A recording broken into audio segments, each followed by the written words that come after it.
So today I had a lesson in orientation and mobility to try and refresh myself with some skills as a traveler who has low vision that I have not used in many, many years. Personally, I have relatively okay around 2080 or so, 2100 to 2080. It kind of depends on the given day. It depends on the lighting conditions and so on and so forth. But a couple of things that do stand out about my vision. My peripheral vision is limited. And in addition, sometimes, depending on the circumstance, the lighting, and so on and so forth, things can blend in. So when it comes to traveling around, and especially at a crosswalk, because today I was at a crosswalk relearning some skills, and there is a way that we go about as travelers who are blind. There's a way that we go about crossing at an intersection, and it's considerably different than what you would see from a sighted person, because a lot of times a sighted person, they would see the little white man and boom, cross. Okay, not good, not a good idea if you cannot see very well. This is what the cane looks like folded out, and if you see this red tip, if you see this red band and the white tip here in the intersection, then, and you're coming up, you're driving a car, you're coming up, and you see that tip, then you can see that we're waiting to cross. However, we must, when we come to the crosswalk, you've obviously seen these signs, push button and wait for the little white guy. In the instance of coming up to an intersection that already has the little white guy, you're probably thinking, why don't you just go ahead and cross? That is not a good idea for very important safety reasons. Let me give it to you this way. Every single light is different. Not every light, this is an example of one, has a timer on it, in the sense that it's not visually discernible. And even if it is, depending on the distance of the intersection, I might be able to see the red and white colors of the figures, and because of those colors, I know what they are. But I cannot see specifically what those colors are, and as a result, or what those figures are. So I can see that it's red, and because of my knowledge, I know that it's a red hand. But if this red hand had a timer next to it, depending on the distance of the intersection, especially if it's anything larger than 2 lanes, then you can see where that would be a problem. So timing, trying to rely on that counter if you can't see it, not a good idea. So if you see the white guy and it's already up when you get to the intersection, do not cross. We will not cross. We will wait until the next cycle, okay? We will wait until the following cycle to cross, because at the very beginning of the cycle, then you know that you've got plenty of time to make that transition from one side of the street to the other through the crosswalk. There's more to it as well. Let's say that we are standing at this corner and we're going to cross. If you can see my arrow, rather than crossing along this crosswalk in the picture, we're going to cross in the same direction this car's going. Well, here's the drill. If there was a car here in this turning lane, a lot of the cars in my area, right-hand turn on red is perfectly legal. So as a result, the first car will most likely turn in on you, depending on the circumstance, if they're going to go straight or if they're going to turn. So you have to wait for that first car. You have to wait for the first car to pass, and then you can go ahead and cross. Coming back the other way, it's another story altogether, because you're going to be facing the oncoming traffic. As a result, rather than waiting for a car to come this way, because again, depending on the distance of you and the car, even if you have some usable vision, you may not be able to tell when they're moving. Again, if colors blend in, glare, all sorts of different environmental factors. In that case, you want to wait until what I've learned today is called the surge. My instructor referred to it as the surge. Essentially, what that means is, if you as the driver are going and you speed up, that speed up is the signal for me to cross.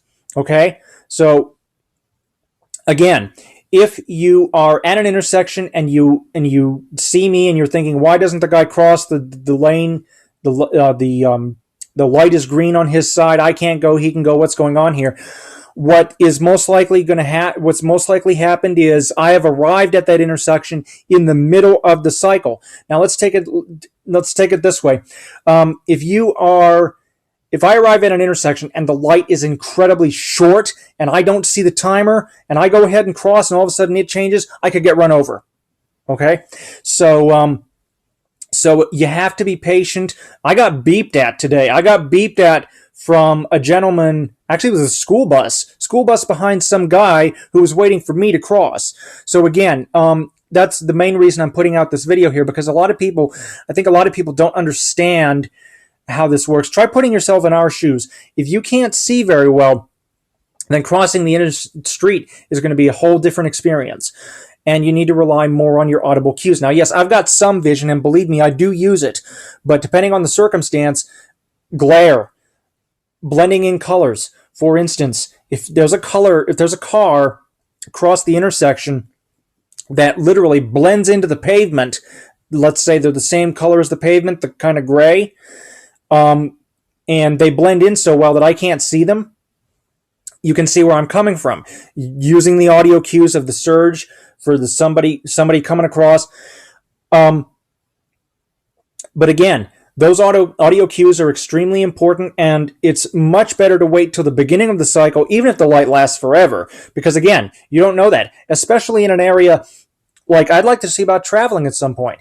And if I'm in a foreign area, I don't know my way around. I don't know what the timing of these lights are, especially in New York, where, from what I understand, traffic can be a bit crazy. No offense to anybody who lives in New York. Again, I'm just going off of what I've heard. Please correct me if I'm wrong. But let's just take that as an example. Anywhere, traffic can be crazy.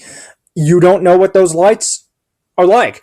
They could go from literally blink of an eye, from green to red. Not a good situation if you can't see very well, especially with all these new electric cars coming out and the hybrids. That's going to make it even worse, because you have to be extra vigilant, and you see where I'm coming from.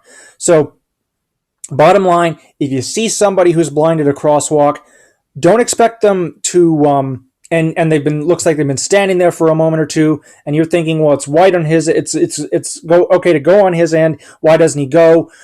Don't expect that to be the case, okay? What'll happen is he or she will probably be waiting for you to go ahead, and he will be waiting for the next cycle on his end to cross, because it's a lot safer to do it at the very beginning rather than in the middle. Because again, light changes, you don't know what's going to happen. Bam!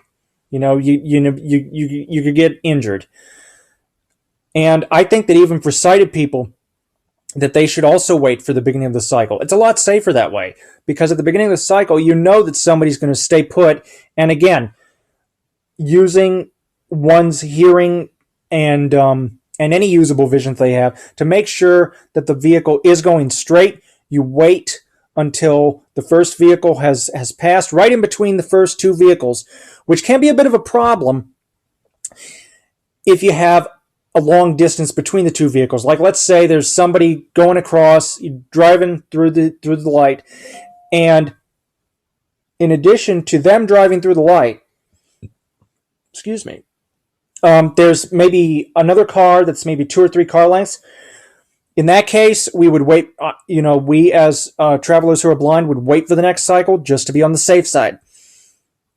So again, it all basically comes down to a matter of patience on the side of the driver. It also comes down to being extra vigilant on the side of the pedestrian. So again, if you see us at an intersection and we don't cross right away, don't get angry. Just be patient and wait. Okay, because we will cross. We just need to cross at the right time for us to avoid getting run over or anything else crazy happening. But I wanted to address that so that I could get people informed, because there are a lot of people out there who probably aren't aware of the way it is for us. So So, yeah, feel free to leave your comments.